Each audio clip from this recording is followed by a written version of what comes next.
Hello Duelists, it's Tom Box here, welcome to MST.TV, and this is a ruling clarification segment regarding Inspector Border. Now this card was released in Extreme Force, it was the Floodgate monster, and due to this monster it has revived the anti-meta scene. Light Beat is a thing thanks to this card because of the fact that it acts as a Majesty's Fiend on its own. With a 2000 body, 2000 defense, well, we can say that this monster is a force to be reckoned with. Any monster that usually has 19 body, remember Thunder King, you know how it works out. If you can't run it over, you're usually going to have a very tough time getting your game started.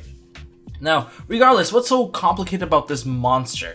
Well, it's due to the fact that its card text isn't very easy to, understand. It's actually quite wordy. Now, there's only like two card type effects for this card. It's a summon condition, and the other effect is continuous. And it's the continuous effect that's actually been throwing people off. But this is what this segment is about. It's about clarifying the rules of its summoning condition and how the continuous effect to shut down monster effects work. So you know what? Let's go into the card text itself and then we'll break it down bit by bit. So the card text states, cannot be normal summon or special summon if you control a monster. So the only time you can actually just summon this monster is when you have a blank front row. Neither monster can activate monster effect unless the number of monster effects that player has previously activated that turn is less than the number of monster card types currently on the field. And the monster card types include Ritual, Fusion, Synchro, Xyz, Pendulum, and Link.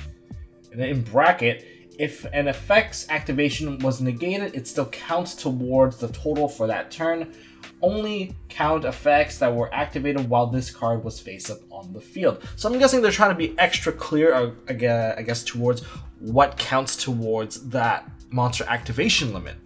Now to break down this card effect, there's two things to note. That there's the summoning condition side and then there's the monster effect capping side. To break down the summoning condition side is actually fairly simple, really.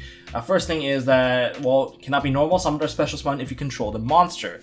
That seems very direct and simple enough, and there's some things I would like to note just so that you guys are basically on the same page, is that there is a way to put them on the board while you control a monster. The first thing to note is Inspector Border still can be normal set. Remember that the normal set is still available even if you control monsters. Kind of like Scapegoat, I think. You can still set cards while that's up, but remember you cannot special summon face down, because that's still considered as a special summon if you controlled a monster on the field. Therefore, you cannot special summon him face down. So that's basically for the first part. The second thing is, remember that the summoning condition is always live. So if you choose to revive your Inspector Border and your opponent chooses to chain cards like Ojama Trio to give you monster on your side of the field, then your summoning will fizzle. Your Monster Reborn will not happen because the condition of cannot be normal or special summoned while you control a monster will be active, and therefore Monster Reborn won't happen. So the resolution of that is going to be cancelled out. Now, in terms of the other part of the effect, which is the monster effect capping, there's three things to really note about it. In terms of the card text, neither player can activate monster effects unless number of monster effects previously activated is less than the total number of monster card types on the field. That's part one. Part two is negated activation still counts towards that activation total. And the third thing is you only count when this card is face up on the field. So these 3 points will basically kind of count towards all the other rulings I'm going to be talking about here, whether or not you're getting cheesed by some of these cards. I'm here to actually make sure that no one's getting screwed over by these rules. So, you know what? Let's go over tips and ruling clarifications about the monster effect capping. First of all, remember to count your opponent's cards. That's actually the funniest mistake I've seen people make. They passed turn without realizing that they still had monster effects to use, and therefore their board wasn't going to be as weak as they thought they were going to be. Because Inspector Border, sure, is really good when you can lock out your opponent, but remember your own stuff counts towards your opponent's activation as well. Remember, it counts the monster card types on the field, not just your own. So that is a huge point I would like to make, because that's actually one of the most common misplays. It's like, I can't really do anything past turn. Well, you're going to get yourself killed. All monster types, not just your own. Just remember to count that. Don't get cheesed like that. I've seen people try to enforce the fact that, look, you have nothing on your side of the field.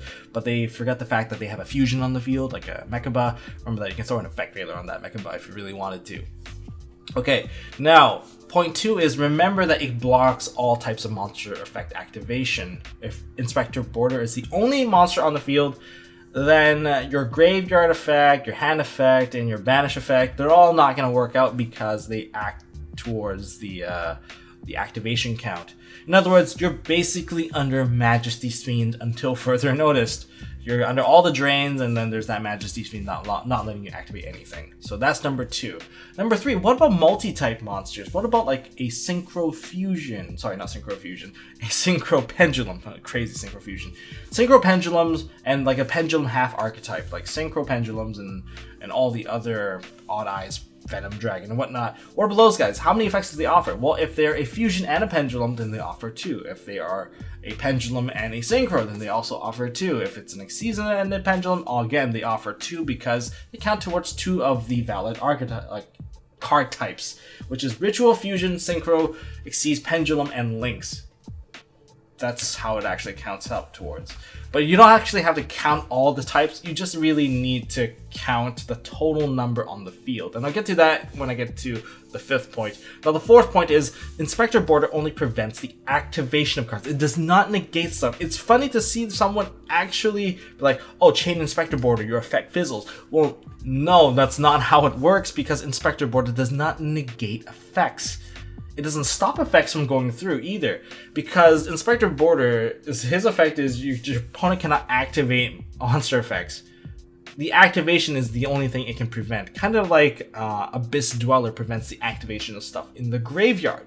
Very similar deal. In other words, if your opponent decides to activate a card, you choose to chain Call of the Haunted, revive yourself that Inspector Border. Your Inspector Border doesn't exactly do anything aside from just jumping back onto the field. The resolution of his monster effect will continue because the activation was already successful. It's not negated or anything, and it'll just play out as it is.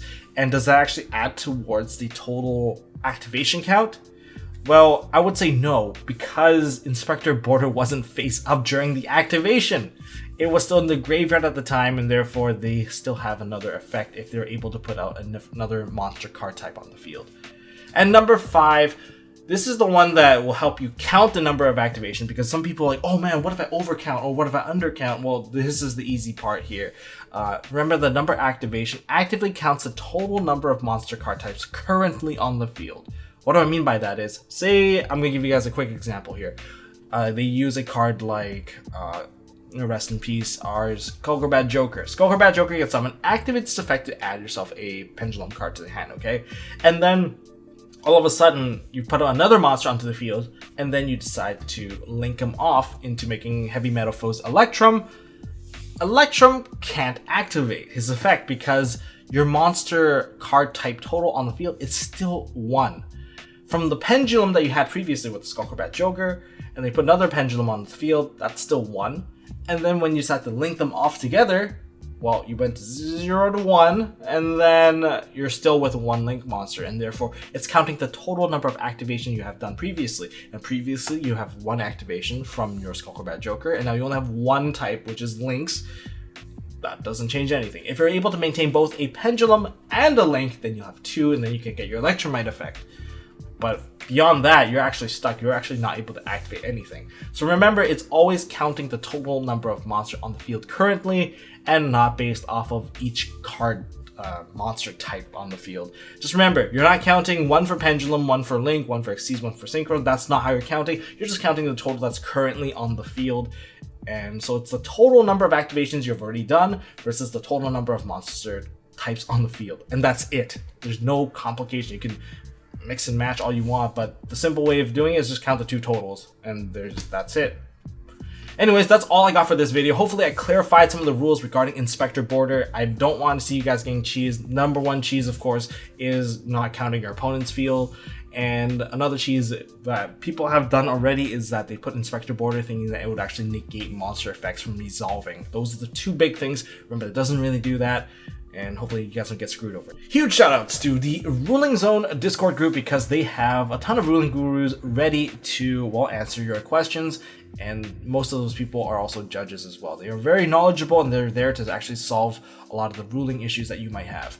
You know, just hats off to you guys. Links are down below to go check them out. If you guys have questions, definitely go ask them, because they have a lot of experts available on hand. So go check them out.